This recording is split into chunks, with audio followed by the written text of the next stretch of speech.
네, 세상 참 무섭다라는 얘기 많이 하시죠. 저도 무섭습니다. 뉴스를 보고 사건 사고를 보면 정말 두렵지만 그럴수록 잘 지켜보고 눈 똑바로 뜨고 제대로 알아야 됩니다. 그거 도와주시는 분 사건 앤 피플에 항상 함께해 주시죠. 승재현 한국형사법무정책연구원 선임연구위원 전화로 만나보겠습니다. 위원님 안녕하십니까? 네, 안녕하십니까. 승재입니다. 네, 위원님하고 이런 얘기를 자주 나누지 않는 게 좋은 세상인데요. 진짜 맞는데, 예, 네. 그렇습니다. 예. 관악구 등산로 성폭행 피해자가 결국 숨졌어요. 네. 그 숨진 뉴스에도 많은 분들이 가슴 아파하고 또 분노했습니다. 맞습니다. 이 피의자 범인 최모 씨 이제 강간 살인으로 죄명이 바뀌게 되는데 네. 이게 의도적이고 고의적이냐라는 걸 놓고 지금 진술이 다르기 때문에 좀 어려움이 있는 것 같습니다. 이거 어떤 것부터 따져봐야 됩니까?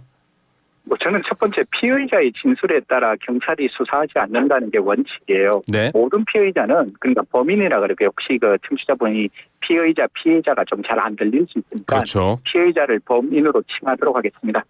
범인들은 범죄를 저지르고 난 다음에 그 어떤 사람도 어느 날 살인의 고의로 사람을 죽이지 않았다라고 진술을 합니다. 네. 그런데 우리는 그 사람이 범인의 진술을 따라가는 것이 아니라 그 범인의 한 행동을 가지고 이 사람이 과연 살인의 고의가 있었는지 없었는지를 확인하는데요. 네네.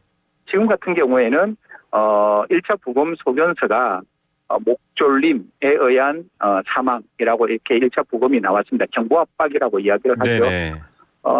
청취자분한테 조금 송구스러운 상상을 한번 하게 만들어 드리면 네. 사람을 목을 졸라 사람이 사망하게 되는 과정을 한 번만 머릿속에 떠올리시면 네. 이 범인이 피해자가 사망할 때까지 그 행동을 유지하고 있어야 피해자가 사망을 하는 거거든요. 네. 그럼 이라도 피해자의 사망을 원치 않았다면 아주 간단하죠. 손을 그냥 떼면 놓으면 되는데 네. 끝까지 피해자가 사망할 때까지 목을 조르고 사망을 하는 데까지 의사가 유지되었다면, 행동 유지되었다면 이거는 넉넉하게 미필적 고의가 아니라 확정적 고의에 의한 살인이고 지금까지 제가 사건 기록을 열어봤을 때 네. 목졸림으로 인한 사망 사고에서 살인죄를 인정하지 않는 사례는 없다라고 감히 말씀드릴 수 있습니다. 네. 지금 직접적인 사망 원인은 범인이 의도적으로 사망에 이르기까지를 의지를 갖고서 행동해야 일어나는 결과입니다. 거기에 대한 얘기를 해주셨는데 그렇죠. 맞습니다. CCTV를 보고도 다른 방송에서 위원님이 분석한 내용을 미리 봤습니다. 네네. 행동이요. 네. 이상해요. 차 뒤에 숨기도 하고 집 앞을 나올 네. 때는 태연한 척하다가 중간에 행동이 바뀌고 이걸 보고도 좀 뭔가 우리가 의도라든지 계획성을 볼 수 있나요? 사실 되게 무서운 제가 범인에 대해서 범인도 인권이 있고 범인도 어떻게 보면 적법 절차를 지켜야 되기 때문에 형사 정책을 연구하는 사람으로는 굉장히 조심스러웠는데 네네. 이 지금 최모 씨라는 사람의 행동을 보면 생각보다 제가 제일 처음에 무서웠다, 소스라치게 놀랐다 이런 이야기를 하는 게 네. 이 사람이 이 행동을 하기 전에 자기가 찾았던 기록이 지금 언론에 나오잖아요. 네. 수사의 기본이죠. 요즘은 다 포렌식을 네, 하니까요. 근데 거기에서는 분명히 이 성범죄를 예견할 수 있는 여러 가지를 검색을 했고 네. 또 이 최모 씨가 준비해 있는 흉기, 둔기라고 이야기하죠. 네네. 그 둔기는 넉 달 전에 이미 마련을 했고 그리고 지금 그 나오는 청취자분들이 보시는 네네. 그 사람의 모습은 반팔과 반바지 차림인데 그 안에는 그 흉기가, 둔기가 들어있었어요. 예. 그리고 등산로까지 와서 피해자를 물색하고 피해자를 직접 공격하는 그런 것을 의도하고 나왔다는 게 네. 명확함에도 불구하고 제일 처음에 나오는 그 당시의 모습은 그냥 동네 산책하는 듯한 모습 그리고 그냥 허우적거리는 그러니까 뭔가 이렇게 소일거리를 하는 듯한 모습으로 나와서 네. 어떻게 보면 성폭행을 지나 강간 살인까지 하는 네. 그런 범행을 저질렀다고 보면 오늘 경찰도 그런 이야기합니다. 정신 분석을 좀 할 필요가 있는 거 아니냐라고 하는데 저는 정신질환자분들이 절대로 범죄를 일으키지 않는다고 그렇죠. 생각합니다. 그거는 절대로 우리가 잘못된 낙인이고 다만 치료가 중단되었거나 치료를 하지 않았을 때는 위험성이 있을 수 있어요. 네. 그런데 지금 이야기하고 있는 우울증은 제가 정신과 아는 모든 전문의 선생님들에게 다 여쭈어봤을 때 우울증이 이런 범죄를 야기하는 건 아니다라고 단언해 주셨고 지금 이 사람이 또 다른 정신질환에 문제가 있는 건지 아니면 분명히 여기에 대해서 PCLR이라 그랬죠. 사이코패스 검사까지 좀 같이 함께해서 사람이 왜 이런 범죄를 일으키는지에 대한 구체적인 원인 등을 조금 더 찾아갔으면 좋겠다는 말씀 드리도록 하겠습니다. 이런 사건 이후에 저도 사실 밤에 산책을 나가거나 동네를 다닐 때 주변을 잘 살펴보는데 네. CCTV 모습 청취자분들 찾아보시면요.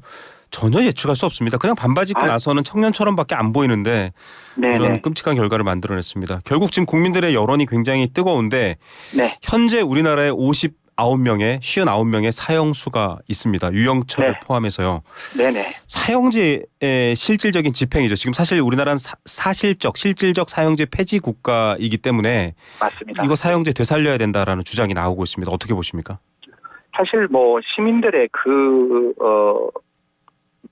시민들의 의견은 전 절대적으로 타당하다고 생각하고 저도 이 사람들이 사형을 받을 만큼의 흉악한 범죄를 저질렀는 사람은 분명히 맞다라고 말씀드리고 싶은데요. 네. 지금 대한민국에서는 방금 우리 앵커가 사형이 집행되지 않는 나라라고 네. 말씀을 주셨잖아요. 거기에 한 발자국 더 나가서 법원은 사형을 선고하지 않는 나라가 되었습니다. 집행 시효 때문에 그렇죠? 사형 시효가 아니고요. 네네. 사실 이게 우리 사건 중에 김태현 사건이 있었습니다. 네네. 그 김태현 세 모자를 살해했을 때 우리 법원은 사형을 선고하지 않았고 네. 최근에 강도 살인죄로 수용 생활하는 미수 네.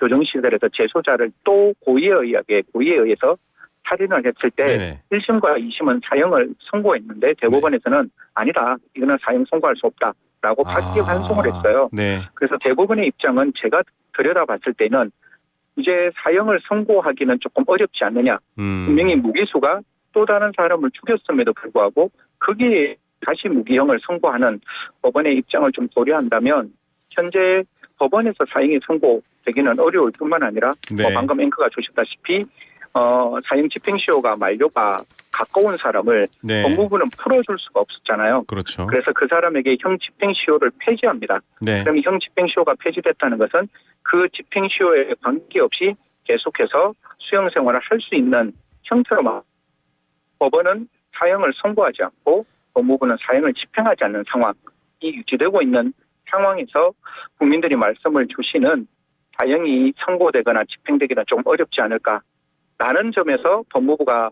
이번에 형법을 개정합니다. 예. 44조 2를 만들어서 무기징역형이 있을 뿐만 아니라 가석방 없는 종신형의 네. 무기형을 만들고 있으니까요. 어떻게 보면 사형이 집행되고 선고되지 않는 나라에서 반드시 만들어져야 될 형벌, 가석방 없는 무기형 조속히 국회를 통과하기를 저는 바라고 있습니다. 예, 사실 사형제를 놓고서는 많은 찬반 얘기가 전 세계적으로도 꽤 오랫동안 있습니다. 맞습니다. 인권의 문제도 있고요. 또 과거에 뭐 인혁당 사건처럼 맞습니다. 악용된 있을 수도 있고. 그럼요. 예. 예, 그런 경우도 있기 때문에 조심스럽긴 하지만 지금 위원님이 말씀해 주신 것처럼 저는 사형 집행 시효가 있다는 것도 이번 사건을 통해서 알게 됐습니다. 그러셨구나. 그러니까 사형 선고를 받으면 30년 이내에 사형 집행을 해야 되는데 네. 사실 그렇게 30년이 지나서 사형 집행을 할 수 없기 때문에 그 시효도 폐기하면 사형을 당하지도 않고 그렇다고 사형이 면제되는 것도 아니고 그러니까 사실상 가석방 없는 종신형이 지금 있는 상태라고 봐야 되는 건가요? 근데 그렇게 보기는 또 어려운 게 지금의 사형이 그냥 사형이 선고되고 수용사 네. 사실상의 가석방 없는 종신형이 되는데 네네. 앞으로 흉악한 범죄가 일어났잖아요. 네네. 지금 우리가 최원종 사건도 받고 조선 사건도 받고 네. 과연 조선과 최원종에게 그냥 법 감정으로 따지면 이 사람들 무기징역형으로는 부족한 사람들이잖아요. 해외 사례로 보면 사실상 사형이 선고될 가능성도 높죠. 가능성도 분명히 열려 있는데 네. 제가 말씀드렸다시피 그러면 이들에게 지금 우리가 선고할 수 있는 건 아까 법원이 만약에 사형을 선고 안 한다라고 한다면 네. 법원이 선택할 수 있는 형종은 무기징역형밖에 없잖아요. 네. 그럼 그 무기징역형이 충분히 사형의 대용물이 되어야 되는데 네네. 무기징역형은 가석방이 20년만 지나면 가석방이 돼요. 네. 그런데 그 신당역 우리 전두환 사건에 보면 전두환 네네. 1심에서 49년을 받았거든요. 예. 그러면 유기형은 가석방되면 자녀 형기가 10년 미만이어야 돼요. 그럼 39년을 그러면 살아야 되네요. 그렇죠. 39년을 살아야 되는데 갑자기 더 중한 형벌이 무기징역형으로 바뀌었는데 네. 가석방이 20년 만이 되니까 현재의 가석방으로는 도저히 그 사형을 대신할 수 없는 형벌인 거예요. 그러다 보니까 법무부는 네. 가석방 없는 종신형이 반드시 만들어져야 되는 거 아니냐. 네. 지금 이런 사람들을 과연 20년만 지나서 가석방이 될 수 있는 현재의 무기징역형으로는 감당이 안 된다. 그래서 네. 가석방 없는 종신형을 새롭게 입법하고자 한 것입니다. 예, 논리적인 부분으로도 좀 맞지 않는 부분들에 대한 유기형보다 무기형이 더 완화된다라는 부분도 안 맞다. 예, 그런 부분도 있고 또 하나는 앞서 인권 얘기를 강조하고 있습니다만 또 사회 정의의 실현이라는 부분도 엄연히 존재하기 때문에 이 네네. 부분에 대한 요구와 또 국민들의 여론까지 얘기를 하고 있습니다. 네, 결국은 네. 뭐 민변에서도 지금 반대 의견을 내면서 가석방 없는 네. 종신형 반대 의견을 내면서 처벌이 세진다고 흉악한 네. 범죄가 줄어들던가 그것도 정확한 네네. 인과관계는 없다라고 얘기합니다. 이 얘기를 하려고 하면 이 의견에 대한 의견보다는 이런 흉악한 범죄가 계속 드러나고 있는 것에 대해서 아마 위원님은 좀 어떤 일종의 흐름이나 맥락 같은 좀 뭐랄까요 우려되는 부분들 보시는 게 네. 있을까요? 사실 이게 우리나라가 너무 선한 정책을 오랫동안 펼쳤어요. 전반행감이 세상은 굉장히 위험해지고 있음에도 불구하고 네네. 대한민국은 그렇지 않아. 대한민국은 안전한 나라야. 그러니까 우리가 좀 소프트한 형사정책으로 충분히 대한민국을 이끌어갈 수 있을 거야 라고 네. 생각을 했는데 저는 봤을 때 이미 대한민국의 청년들이 느끼는 좌절은 네. 극복할 수 없는 좌절이 되어 있는 거거든요. 예. 흔히 말해서 부모의 기득권이 없으면 이제 사실상 자기의 귀속 지위를 바꿀 수 있는 그렇죠. 제도가 없어요. 사다리가 저희 없죠. 때만 하더라도 고시를 치면 사실 고등학교를 졸업하고도 대통령이 될 수 있는 희망이 있었는데 그렇죠. 지금은 그렇지 않고 네. 사실 강제 입원도 굉장히 어려워졌습니다. 그래서 네. 보호 입원이라는 게 어려워지다 보니까 치료를 받아야 될 분들이 치료가 중단되는 상황도 만들어졌다는 것도 분명합니다. 이건 통계적으로 나와 있으니까요. 예. 그래서 결론적으로 이런 거예요. 우리가 어떤 물잔에 물을 채우면 그 물잔 위에 물이 조금 위로 뻥긋하게 올라오더라도 그 물이 떨어지지 않는 순간에 네. 우리는 표면 장력이 생겼다 이렇게 이야기를 합니다. 그렇죠. 그런데 그 다음 단계에서 스포이드에 물 한 방울이 딱 들어가면 네. 그때는 한 방울 물만큼 물이 떨어지는 게 아니라 위에 있는 표면 장력 전체의 물이 바깥으로 흘러내리게 되는 거죠. 네. 어떻게 보면 굉장히 위험한 사회라서 그 사회 안에 그렇게 많은 범죄자들이 응집화되어 있었음에도 불구하고 우리 사회의 형사정책들이 그거를 조금 체크하지 못했는 게 아닌가.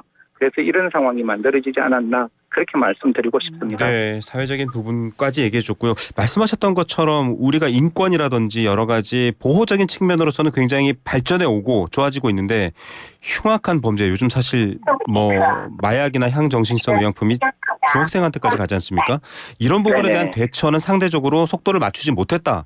이런 부분도 지적하시는 건가요? 그렇죠. 옛날에 우리가 마약 청정국이라 그래서 제가 계속해서 말을 했던 게 뭔가 하면 마약 청정국이라고 마약 수사를 안 하는 게 아니라 네. 더 적극적으로 했어야 되는데 이거 수사하면 마약 청정국의 지위가 없어지는 거 아니야? 라고 해서 약간의 소극적인 수사가 진행됐던 부분도 분명히 있거든요. 예. 결론적으로 지금이 어떻게 보면 위험 사회로 들어갈 수 있는 첫 단추를 잘 끼워야 된다고 생각합니다. 네. 그러면 예방적인 형사정책뿐만 아니라 진압적인 형사정책도 만들어져야 하고 우리의 교육과 우리의 사회의 구조도 다시 한번 들여다봐야 한다. 그리고 마지막으로 사회의 청년들의 언둔형 청년들이 네네. 제가 알기로는 한 24만 된다고 하는데요. 네. 그 사람들의 청년들의 삶도 우리 국가가 반드시 한번 되돌아봐야 하는 게 아닌가 이런 말씀까지 종합적으로 드리도록 하겠습니다. 네, 함께 같이 손잡고 밝은 곳에서 함께 하자 이런 취지의 얘기니까요. 여러분들 오해 없으시길 바라겠습니다. 네. 오늘도 좋은 말씀 감사드립니다. 네, 고맙습니다. 네, 사건 앤피플 승재현 선임연구위원이었습니다.